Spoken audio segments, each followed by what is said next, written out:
Malaking sayang sa feeds ang ganitong mga sisiw na pumipili ng tutukain feeds at inihuhulog ang mga feeds na di nila gustong kainin at swerte ng mga manok na nasa ilalim ng kulungan na kung saan busog sa kanilang tinutuka na nanggaling sa ibabaw.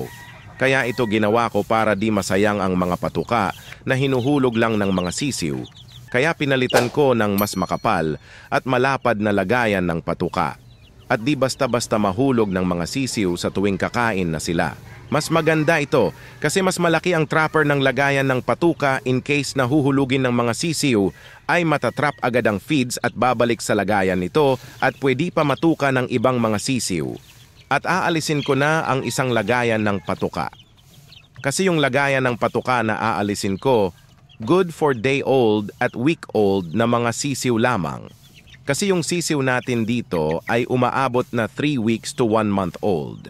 Kayo mga kalodi, pwede ba patingin ng lagayan ng patuka nyo from day-old to month-old comment below para may idea ako sa mga lagayan ng patuka nyo. Maraming salamat po and happy farming!